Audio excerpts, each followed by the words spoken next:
श्रीदेवी की रहस्यमयी मौत का पूरा सच। दुबई के कमरा नंबर 2201 में उस रात क्या हुआ था। 24 फरवरी 2018 को भारत में दुबई से एक ऐसी खबर आती है जिस पर पहली बार तो किसी को भी यकीन नहीं होता है और लोग उस खबर को फर्जी बताने लगते हैं, मगर कुछ ही समय बाद यह कंफर्म हो जाता है कि वो खबर सच है। खबर थी बॉलीवुड की पहली सुपरस्टार एक्ट्रेस के तौर पर पहचाने जाने वाली श्रीदेवी की मौत की। श्रीदेवी की अचानक मौत की वजह यूएई के एक बड़े होटल जुमेरा एमरेस्ट टावर के एक कमरे में नहाते समय टब में डूबने को बताया गया था। तो क्या सच में श्रीदेवी की मौत डूबने की वजह से हुई थी? दुबई पुलिस की नजर में तो मौत की वजह यही थी, मगर जब आप श्रीदेवी की मौत से 4 दिन पहले से घटित घटनाक्रम और मौत की रात कमरा नंबर 2201 में घटित घटना और इन सभी के बीच उठते सवालों पर नजर डालेंगे तो यकीनन आपके लिए इस बात को हजम कर पाना मुश्किल हो जाएगा कि 5 फीट 7 इंच लंबी महिला की मौत 5 फीट 1 इंच लंबे टब में डूबने से हुई होगी। तो आखिर श्रीदेवी की मौत की पूरी सच्चाई क्या है? श्रीदेवी की मौत के पहले क्या कुछ हुआ था और मौत वाली रात उस कमरे में आखिर ऐसा क्या हुआ था और पोस्टमार्टम रिपोर्ट में क्या आया था? चलिए जानते हैं सब कुछ डिटेल से इस वीडियो में। यहाँ हम आपको श्रीदेवी की मौत के बाद दुबई पुलिस की पूछताछ में बोनी कपूर के द्वारा दिए गए बयान के बारे में भी बताएंगे। साथ ही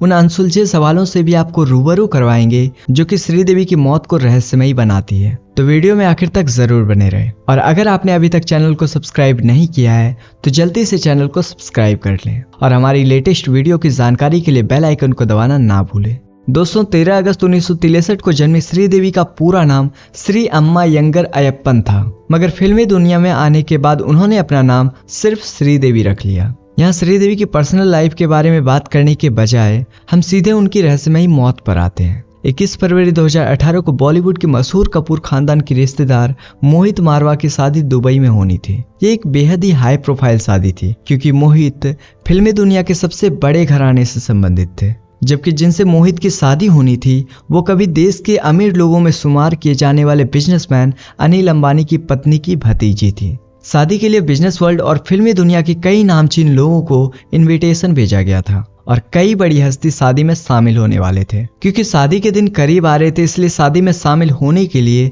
मेहमानों के दुबई जाने का सिलसिला शुरू हो गया था। इसी क्रम में 18 फरवरी 2018 को श्रीदेवी अपने पति बोनी कपूर और उसकी छोटी बेटी खुशी के साथ दुबई के लिए निकल जाते हैं। श्रीदेवी की बड़ी बेटी जानवी कपूर इस शादी में नहीं जा रही थी क्योंकि उस समय जानवी फिल्म धड़क की शूटिंग में व्यस्त थे। ये तीनों तय कार्यक्रम के अनुसार ही दुबई पहुंच जाते हैं। 19 फरवरी को श्रीदेवी अपनी एक खूबसूरत तस्वीर इंस्टाग्राम पर पोस्ट करते हुए बताती है कि वो दुबई आ चुकी है और 20 फरवरी से शादी के फंक्शन की शुरुआत हो जाती है। शादी से जुड़े पहले फंक्शन की तस्वीर बॉलीवुड के मशहूर डिजाइनर मनीष मल्होत्रा अपने इंस्टाग्राम अकाउंट पर पोस्ट करते हैं जिसमें श्रीदेवी भी नजर आ रही थी। इस तस्वीर में सभी काफी खुश थे। उसके अलावा मनीष मल्होत्रा एक और फोटो इंस्टाग्राम पर पोस्ट करते हैं जिसमें श्रीदेवी के साथ अनिल कपूर और करण जौहर और खुद मनीष मल्होत्रा भी नजर आ रहे थे। 21 फरवरी को बड़े ही धूमधाम से शादी होती है। शादी के दिन यानी 21 फरवरी 2018 को श्रीदेवी एक बार फिर से अपने इंस्टाग्राम अकाउंट पर एक फोटो पोस्ट करती है जिसमें वो मोहित मारवा की पत्नी अंतरा मोतीवाला का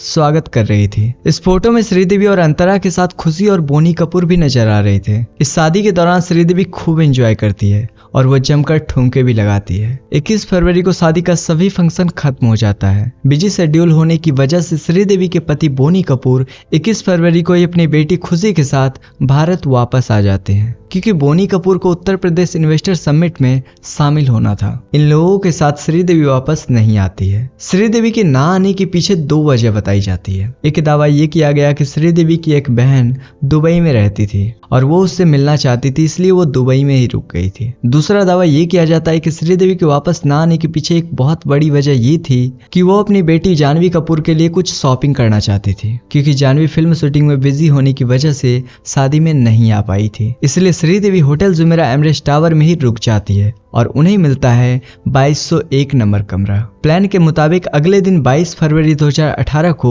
Boney Kapoor UP investor summit में भाग लेते हैं जो लखनऊ में आयोजित किया गया था। इस प्रोग्राम के बाद बोनी कपूर अगले दिन 23 फरवरी को अपने एक दोस्त के बर्थडे पार्टी में नजर आते हैं। इधर दुबई में रुकी श्रीदेवी 24 फरवरी को बोनी कपूर से फोन पर बात करती है और कहती है कि मैं तुम्हें बहुत ज्यादा मिस कर रही हूँ और फिर इन दोनों की फोन पर इधर उधर की बातें होती है और थोड़ी देर बाद बोनी कपूर फोन रख देते हैं। क्योंकि श्रीदेवी फोन पर कहती है कि वो बोनी कपूर को बहुत मिस कर रही है, इसलिए बोनी कपूर श्रीदेवी को सरप्राइज देने का फैसला करते हैं और वो श्रीदेवी को बिना बताए 24 फरवरी को शाम में दुबई के लिए निकल जाते हैं। अब 24 फरवरी यानी श्रीदेवी की मौत वाले दिन की दो कहानियां हैं। दुबई के एक न्यूज़पेपर खालिद स्टाइल्स के मुताबिक 24 फरवरी 2018 की घटना के बारे में पुलिस पूछताछ के दौरान बोनी कपूर के द्वारा दिए गए बयान के अनुसार 6:20 के आसपास शाम में बोनी कपूर होटल पहुंचते हैं और वो कमरा नंबर 2201 को नॉक करते हैं। श्रीदेवी इसी कमरे में थी। आवाज सुनते ही श्रीदेवी कमरा खोलती है और वो बोनी कपूर को देखकर सरप्राइज हो जाती है और काफी खुश भी होती है। फिर दोनों कुछ देर तक आपस में बात करते हैं और बातों ही बातों में बोनी कपूर श्रीदेवी से डिनर पर चलने के लिए रिक्वेस्ट करते हैं। बयान के अनुसार श्रीदेवी भी मान जाती है। होटल के कमरे में दाखिल होने के बाद बोनी कपूर और श्रीदेवी लगभग आधे घंटे तक आपस में बातें करते हैं। फिर श्रीदेवी कहती है कि वो डिनर पर जाने से पहले फ्रेश होना चाहती है। इसी के बाद श्रीदेवी लगभग 7 बजे के करीब बाथरूम में नहाने के लिए जाती है, जबकि बोनी कपूर कमरे में बैठकर टेलीविजन पर क्रिकेट मैच देखने लगते हैं। ये मैच भारत और दक्षिण अफ्रीका के टीम के बीच में खेला जा रहा था। मैच देखते देखते लगभग 20 मिनट हो जाते हैं। तब बोनी कपूर नोटिस करते हैं कि श्रीदेवी अब तक बाथरूम से नहाकर नहीं निकली है। इस पर वो आवाज लगाते हैं और कहते हैं कि हमें लेट हो रहा है, जल्दी करो, मगर अंदर से कोई आवाज नहीं आता है। इसके थोड़ी देर बाद बोनी कपूर उठकर बाथरूम के करीब जाते हैं और वहां पर खड़े होकर आवाज लगाते हैं, मगर इस बार भी उन्हें अंदर से कोई जवाब नहीं मिलता है। अब इसके बाद बोनी कपूर बाथरूम में झांक कर देखते हैं तो उन्हें श्रीदेवी नजर नहीं आती है। हड़बड़ाहट के साथ बोनी कपूर सीधे बाथरूम के अंदर पहुंच जाते हैं। जैसे ही वो अंदर जाते हैं उनकी नजर सीधे बाथटब पर पड़ती है, जो कि पूरी तरीके से पानी से भरा पड़ा था और श्रीदेवी उसी में औंधे मुंह पड़ी हुई थी। तुरंत बोनी कपूर श्रीदेवी को वहां से उठाते हैं और बाथरूम के ही फर्श पर लेटा देते हैं और वो लगातार श्रीदेवी को कई आवाज लगाते हैं, मगर श्रीदेवी के शरीर में कोई हरकत नजर नहीं आती है। इसके बाद बोनी कपूर अपने करीबी दोस्त को फोन लगाते हैं, जो उस समय दुबई में ही जुमेरा एमरेस्ट टावर के होटल के करीब ही ठहरा हुआ था। वो तुरंत श्रीदेवी के कमरे में पहुंच जाता है। श्रीदेवी की स्थिति को देखते हुए दोस्त के आने के बाद होटल के इमरजेंसी डिपार्टमेंट में फोन किया जाता है और डॉक्टर को बुलाया जाता है। डॉक्टर आते ही कंफर्म कर देते हैं कि श्रीदेवी की सांसें थम गई है। फिर भी श्रीदेवी को अल रशीद हॉस्पिटल ले जाया जाता है। यहाँ भी डॉक्टर देखते ही कंफर्म कर देते हैं कि श्रीदेवी की मौत हो चुकी है। मौत की पुष्टि होने के बाद दुबई के स्थानीय समय के अनुसार रात के लगभग 9 बजे दुबई पुलिस को श्रीदेवी की मौत की खबर दी जाती है। तुरंत पुलिस भी आ जाती है और जांच पड़ताल शुरू हो जाती है। दुबई पुलिस की जांच में क्या खुलासा होता है वो हम आपको आगे बताएंगे। फिलहाल हम आपको ये बता दें कि मौत वाले दिन की दूसरी कहानी क्या है। अगर आपने अब तक इस वीडियो को ध्यान से देखा होगा तो आपको याद होगा कि हमने थोड़ी देर पहले बताया है कि उस दिन श्रीदेवी दुबई के मशहूर होटल जुमेरा एमरेस्ट टावर में ठहरी थी। इसी होटल के सर्विस स्टाफ के एक मेंबर ने जो दावा किया था वो बोनी कपूर की कहानी से बिल्कुल ही अलग है। सर्विस स्टाफ के मेंबर के दावे के अनुसार 24 फरवरी 2018 की शाम को श्रीदेवी ने अपने कमरे से रूम सर्विस के लिए फोन किया और एक गिलास पानी लाने के लिए कहा। स्टाफ के मुताबिक थोड़ी देर बाद होटल का एक स्टाफ पानी लेकर श्रीदेवी के कमरा नंबर 2201 के बाहर आ गया और वो डोरबेल बजाने लगा। काफी देर तक जब डोरबेल बजाने के बावजूद दरवाजा नहीं खुला तो इसके बाद उसने अपने सीनियर को इसकी जानकारी दी और एक साथ कई लोग आ गए और एक बार फिर से बेल बजाया गया और जब दरवाजा नहीं खुला तो स्टाफ ने मास्टर की से दरवाजा खोलने का फैसला किया और अंदर दाखिल हो गया। अंदर गया तो श्रीदेवी वहां पर कहीं भी नहीं थी। फिर इधर उधर देखने के बाद ये पता चला कि दूसरे कमरे से अटैच रूम के बाथरूम का दरवाजा खुला हुआ है और श्रीदेवी बेहोशी की हालत में बाथरूम के फ्लोर पर पड़ी हुई है। श्रीदेवी की इस हालत को देखकर तुरंत होटल के इमरजेंसी डिपार्टमेंट में फोन किया गया और मेडिकल टीम को बुलाया गया। स्टाफ के बयान के अनुसार उस समय श्रीदेवी की सांसें चल रही थी, इसलिए बिना समय गवाए उन्हें अल रशीद हॉस्पिटल ले जाया गया। मगर यहाँ डॉक्टरों ने शुरुआती जांच के बाद ही यह कंफर्म कर दिया कि श्रीदेवी की डेथ हो गई है। इस तरह आप समझ गए होंगे कि बोनी कपूर के बयान में और स्टाफ मेंबर के बयान में जमीन आसमान का अंतर है। इसके बावजूद हैरानी की बात तो ये थी कि दुबई पुलिस ने होटल स्टाफ को अपनी जांच में आगे शामिल भी नहीं किया और जब दुबई पुलिस की स्थानीय न्यूज़पेपर ने होटल स्टाफ के इस बयान को छापा तब भी दुबई पुलिस की ओर से इस दावे की जांच नहीं की गई, बल्कि पुलिस ने बोनी कपूर के बयान के अनुसार ही मामला दर्ज करते हुए जांच आगे बढ़ाई। खैर 24 फरवरी 2018 को जब श्रीदेवी की डेथ कंफर्म हो गई तो दुबई पुलिस ने तुरंत लाश को अपने कब्जे में ले लिया और उसे पोस्टमार्टम के लिए भेज दिया गया। इधर ये खबर भारत में भी पहुंच गई, मगर आधिकारिक रूप से कपूर खानदान की ओर से श्रीदेवी को लेकर कोई भी बयान जारी नहीं किया गया था। हालांकि कुछ ही देर के बाद बोनी कपूर के भाई संजय कपूर ने इस बात की पुष्टि कर दी कि श्रीदेवी की मौत दुबई में हो गई है। साथ ही उन्होंने बताया कि ये मौत सीवियर कार्डियक अरेस्ट यानी अचानक हृदय गति रुकने की वजह से हुई है। श्रीदेवी की मौत के तुरंत बाद इस मामले को दुबई पुलिस ने अपने हाथों में ले लिया था, लेकिन बाद में इस मामले को दुबई पब्लिक प्रोस्टिट्यूशन को दे दिया गया और अब यही टीम श्रीदेवी की मौत की जांच कर रही थी। खलीज टाइम्स के मुताबिक जांच की शुरुआत सबसे पहले बोनी कपूर से शुरू हुई थी। दुबई के एक बड़े अखबार का दावा था कि लगभग 3 से 4 घंटे तक बोनी कपूर से लगातार पूछताछ की गई, जबकि दुबई के एक दूसरे बड़े अखबार ने यह दावा किया था कि बोनी कपूर से पूछताछ नहीं की गई है, बल्कि उनका सिर्फ बयान दर्ज किया गया है। कुल मिलाकर बोनी कपूर की पूछताछ के बाद उन्हें छोड़ दिया गया और सबको भारत लाने की प्रक्रिया शुरू हो गई। क्योंकि मामला काफी हाई प्रोफाइल था, इसलिए दुबई पुलिस काफी तेजी से और पूरी सावधानी के साथ इस मामले की जांच कर रही थी। 25 फरवरी को ही पोस्टमार्टम किया गया और उसमें जो खुलासा हुआ वो बहुत ही ज्यादा हैरान करने वाला था। दुबई पुलिस की फॉरेंसिक जांच में खुलासा हुआ कि श्रीदेवी के शरीर पर शराब के अंश पाए गए हैं। इसके अलावा दूसरी जांच से भी कंफर्म हो गया कि श्रीदेवी की मृत्यु के समय श्रीदेवी शराब के नशे में थी और नशे की हालत में ही वो बाथरूम में नहाने के लिए गई, जहां उनका बैलेंस बिगड़ गया और वो बाथरूम के टब में ही मुंह के बल गिर गई। फिर उन्हें संभलने का मौका ही नहीं मिला और इस कारण डूबने की वजह से उनकी मौत हो गई। पोस्टमार्टम रिपोर्ट में एक्सीडेंटल टाउनिंग को काउज ऑफ डेथ बताया गया। इसके अलावा पोस्टमार्टम के दौरान ये भी साफ हो गया कि श्रीदेवी के फेफड़े में बहुत ज्यादा पानी भर गया था। ये बात भी इस बात की ओर इशारा कर रही थी कि श्रीदेवी की मौत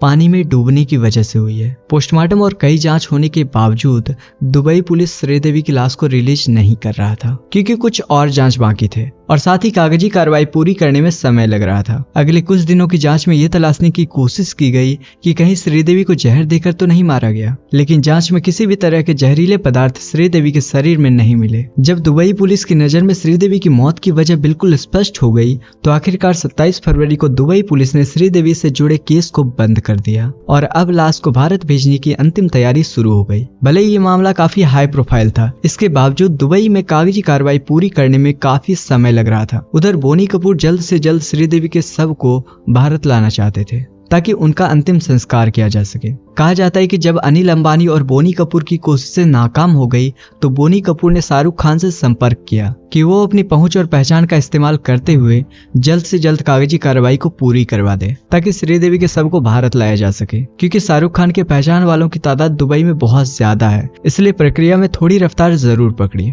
मगर परिवार वाले अब भी संतुष्ट नहीं थे और जिस रफ्तार से कागजी कार्रवाई पूरी हो रही थी उस हिसाब से शव को भारत लाने में 1 हफ्ते से ज्यादा का समय लग रहा था कि इसी बीच उनकी मुलाकात यूएई में रहने वाले अशरफ थमरसरी नाम के शख्स से हो गई। शायद आपने भी इस शख्स के बारे में पहले कभी न कभी जरूर सुना होगा, क्योंकि ये शख्स मुसीबत के मारों के लिए किसी मसीहा से कम नहीं है। यूएई में जिनका कोई सहारा नहीं होता उनका सहारा अशरफ थर्मसरी ही बनते हैं। दरअसल अशरफ थर्मसरी केरल के रहने वाले हैं। ये वर्षों पहले बतौर एक ट्रक ड्राइवर यूएई गए थे। इसी दौरान उन्होंने शुरू में ही देखा कि जब कोई विदेशी कामगार यूएई में मरता है तो उसके शव को भारत या उसके संबंधित देश भेजने में काफी परेशानी होती है। ऐसे में अशरफ ने लोगों की मदद करना शुरू कर दिया और देखते ही देखते ये यूएई में बेसहारों का सहारा बनते चले गए। 2018 तक अशरफ 5670 शवों को भारत, पाकिस्तान, बांग्लादेश, इंडोनेशिया, फिलीपींस जैसे देशों में भेज चुके थे। इनमें से 4000 से ज्यादा लोगों के शव को तो भारत ही लाए हैं। चूंकि अशरफ अब तक हजारों लोगों के शव को भारत भेज चुके थे, इसलिए इन्हें अच्छे से पता था कि शव को भारत भेजने के लिए कौन कौन सी कागजी कार्रवाई पूरी करनी होती है और इन कामों को कैसे जल्द से जल्द कराया जा सकता है। इसका भी आइडिया अशरफ को था। अशरफ की पहचान भी दुबई के सरकारी डिपार्टमेंट में काफी अच्छी खासी हो गई थी, इसलिए श्रीदेवी के शव को भारत भेजने का काम इन्होंने अपने हाथों में ले लिया और अपनी कोशिशों के दम पर बस कुछ ही घंटे में सभी पेपर क्लियर करवा दिए और आखिरकार 27 फरवरी की रात श्रीदेवी का शव भारत लाने का रास्ता साफ हो गया। दुबई से श्रीदेवी का शव अनिल अंबानी के पर्सनल चार्टर प्लेन से मुंबई लाया गया। यहाँ 28 फरवरी 2018 को मुंबई में पूरे राजकीय सम्मान के साथ श्रीदेवी का अंतिम संस्कार किया गया। भले ही श्रीदेवी का अंतिम संस्कार हो गया, मगर सवालों और कयासों का दौर यहाँ नहीं थमा, बल्कि बीतते समय के साथ एक के बाद एक कई सवाल उठते चले गए। जिसका जवाब ना तो कभी बोनी कपूर ने दिया और ना ही दुबई पुलिस ने उन सवालों का जवाब ढूंढने में कोई दिलचस्पी दिखाई। यही वजह थी कि कयास लगाए जाने लगे कि शायद श्रीदेवी की हत्या बेहद ही चालाकी से की गई है। तो चलिए अब हम उन सवालों पर नजर डालते हैं जो श्रीदेवी की मौत को रहस्यमयी बनाता है और हत्या की थ्योरी को बल देता है। सबसे पहला सवाल तो यही है कि श्रीदेवी की मौत वाले दिन यानी 24 फरवरी को लेकर दो थ्योरी मीडिया में आई। एक कहानी ये थी कि श्रीदेवी को बाथटब में गिरे हुए बोनी कपूर ने देखा था, जबकि दूसरी कहानी ये कहती कि होटल के सर्विस स्टाफ में से किसी ने श्रीदेवी को बाथरूम के फ्लोर पर बेहोशी की हालत में देखा था और वही लोग श्रीदेवी को होटल से हॉस्पिटल लेकर गए। अब ऐसे में सवाल है कि आखिर इन दोनों में से किसका दावा सच्चा था। अगर इन दोनों की थ्योरी की गहराई से जांच की जाती तो शायद वो सच बाहर आ सकता था, जो कि सभी की नजरों से आज तक ओझल है। दूसरा सवाल कुछ ऐसा है जो बोनी कपूर को इस सवालों के घेरे में खड़ा करता है। बोनी कपूर के बयान के अनुसार जब उन्होंने बाथरूम में जाकर देखा तो श्रीदेवी बाथटब में बेहोश पड़ी हुई थी और उन्होंने वहां से उन्हें निकालकर फिर उन्होंने अपने दोस्त को फोन किया। सबसे बड़ा सवाल तो यही है कि आमूमन इमरजेंसी की हालत में लोग तुरंत डॉक्टर की तरफ भागते हैं और डॉक्टर को याद करते हैं, मगर बोनी कपूर होटल के इमरजेंसी डिपार्टमेंट में फोन करने के बजाय या किसी डॉक्टर को फोन करने के बजाय दोस्त को फोन करने में लग गए। दोस्त को फोन करने और दोस्त के होटल पहुंचने के बीच में काफी समय बीत गया। आखिर इतने समय तक बोनी कपूर खामोश क्यों रहे और उन्होंने श्रीदेवी को जल्द से जल्द हॉस्पिटल ले जाने की कोशिश क्यों नहीं की? उन्होंने पुलिस को फोन क्यों नहीं किया और सबसे बढ़कर उन्होंने होटल की मेडिकल टीम से कांटेक्ट क्यों नहीं किया? इन सब सवालों के जवाब आज तक नहीं मिल पाए हैं। श्रीदेवी की मौत के बाद डायरेक्टर सुनील सिंह ने खुलासा किया कि कुछ समय पहले ही ओमान में श्रीदेवी ने अपना 240 करोड़ रुपए का इंश्योरेंस करवाया था। इंश्योरेंस की शर्त ये थी कि अगर श्रीदेवी की नेचुरल डेथ होती है तो इस स्थिति में इंश्योरेंस कंपनी से उनके आश्रितों को 240 करोड़ रुपए की मोटी रकम दी जाएगी, मगर इस इंश्योरेंस की एक शर्त ये थी कि पैसा तभी मिलेगा जब श्रीदेवी की मौत दुबई में होगी। ये शर्त बहुत अजीब लगती है, फिर भी बड़े पैमाने पर इंश्योरेंस वाली थ्योरी ने सुर्खियां बटोरी और लोगों ने दावा किया कि हो ना हो शायद इंश्योरेंस की रकम पाने के लिए ही ये पूरी साजिश रची गई हो। इसी दावे के साथ सुनील सिंह ने हाईकोर्ट और फिर सुप्रीम कोर्ट में श्रीदेवी की मौत की इंडिपेंडेंट जांच करवाने की अर्जी भी डाली थी, मगर उस अर्जी को भी खारिज कर दिया गया था। फिर भी इस इंश्योरेंस वाली थ्योरी और इंश्योरेंस के दुबई वाली शर्त को सिरे से नकारा नहीं जा सकता है। हैरानी की बात तो ये रही कि इस पर भी कभी कोई स्पष्ट जवाब बोनी कपूर की ओर से नहीं आया और न ही दुबई पुलिस ने इस बात की जांच करने की जहमत उठाई। इस पूरे मामले में जिसे श्रीदेवी की मौत की वजह माना जा रहा है वही सबसे बड़ा सवाल भी पैदा करता है। कहा जाता है कि श्रीदेवी की मौत बाथटब में डूबने से हुई है, जबकि बाद में कुछ मीडिया रिपोर्ट में खुलासा हुआ कि जिस होटल में श्रीदेवी ठहरी हुई थी उस होटल के बाथटब की लंबाई महज 5 फुट 1 इंच थी, जबकि श्रीदेवी की कुल लंबाई 5 फुट 7 इंच थी। ऐसे में क्या यह संभव है कि कोई 5 फीट 7 इंच का व्यक्ति 5 फीट 1 इंच के बाथटब में डूब जाए? शायद ऐसा तभी संभव है जब कोई उसे बाहर से कंट्रोल कर रहा हो। मौत के कारणों को लेकर भी पहले कुछ और कहा गया और बाद में कुछ और ही खुलासा हुआ। भारत में श्रीदेवी की मौत की जानकारी देते हुए श्रीदेवी के देवर संजय कपूर ने कहा कि श्रीदेवी की मौत हार्ट अटैक की वजह से हुई है, जबकि पोस्टमार्टम में खुलासा हुआ कि श्रीदेवी की मौत डूबने की वजह से हुई है। तो आखिर ये हार्ट अटैक की बात कहां से आई? श्रीदेवी के कुछ करीबियों ने दावा किया था कि श्रीदेवी जरूर शराब पीती थी, मगर वो कभी भी इतना नहीं पीती थी कि कंट्रोल से बाहर हो जाए, बल्कि वो बहुत कम और कभी कभार पीती थी। ऐसे में एक सवाल उठता है कि शायद किसी ने जबरदस्ती उन्हें बहुत ज्यादा शराब पिला दी हो, जो उनकी मौत का कारण बना। शादी के बाद बोनी कपूर और उनकी बेटी खुशी कपूर दुबई से वापस आ गए थे, जबकि श्रीदेवी वहीं रुक गई थी। कहा गया कि श्रीदेवी अपनी बेटी जानवी के लिए शॉपिंग करने वाली थी तथा अपनी बहन से मिलने के लिए रुक गई है, जबकि होटल रिकॉर्ड से ये पता चलता है कि 22 तारीख को इस होटल में चेक इन करने के बाद अगले 48 घंटे तक यानी मौत के समय तक श्रीदेवी अपने कमरे से बाहर कभी आई ही नहीं। तो जब वो शॉपिंग करने नहीं आई थी तो भला खुद को अपने कमरे में बंद क्यों कर लिया था? क्या वहाँ कोई और था? आखिर कमरे से बाहर ना आने की वजह क्या हो सकती है? ये राज कोई नहीं जानता, जो कि आज तक रहस्य है। ये कुछ अनसुलझे सवाल तो हैं जो श्रीदेवी की नेचुरल डेथ वाली थ्योरी पर सवाल खड़े करते हैं और श्रीदेवी की मौत को रहस्यमयी बनाते हैं। इसके अलावा भारत के कुछ आला अधिकारियों ने दावा किया था कि श्रीदेवी की मौत नहीं बल्कि हत्या हुई थी, और ये दावा करने वाला कोई मामूली अधिकारी नहीं था, बल्कि एक राज्य के डीजीपी और दूसरे बड़े अधिकारी थे। इन सभी दावों में सबसे बड़ा दावा केरल के डीजीपी ऋषिराज सिंह का था। उन्होंने दावा करते हुए कहा कि उन्होंने अपने स्तर से इस केस को समझने की कोशिश की और कई विशेषज्ञों से भी बात की। दावे के अनुसार 1 फीट गहरे बाथटब में कोई भी व्यक्ति तभी डूबकर मर सकता है जब किसी ने उसका पैर पकड़ कर रखा हो। इसलिए कहा जाता है कि श्रीदेवी की मौत सामान्य नहीं है, बल्कि शायद उनकी हत्या हुई है। कुल मिलाकर कहें तो जितनी मुंह उतनी बात है। सच तो यह है कि इस पूरी घटना का सच क्या है यह बोनी कपूर के अलावा और कोई नहीं जानता, और कमरा नंबर 2201 में 4 घंटे में क्या कुछ हुआ था वो वही जानते हैं, और दुनिया बस वही जानती है जो उन्हें बताया गया है। अब उन्होंने कितना सच बताया वो तो उनके अलावा ऊपर वाला ही जानता होगा। दोस्तों, आपको क्या लगता है, श्रीदेवी की हत्या हुई होगी या फिर जैसा पुलिस कहती है उनकी मौत शराब के नशे में डूबने की वजह से हुई है? कमेंट बॉक्स में जरूर बताएं। अगर वीडियो अच्छी लगी हो तो वीडियो को एक लाइक जरूर करें। अगर आपने अब तक इस चैनल को सब्सक्राइब नहीं किया है तो जाने से पहले जल्दी से चैनल को सब्सक्राइब कर लें, साथ ही बेल आइकन को दबाकर नोटिफिकेशन ऑन कर लें। क्राइम की दुनिया से जुड़ी ऐसी घटनाओं की सच्ची कहानी जानने के लिए हमारे साथ जुड़े रहें। धन्यवाद।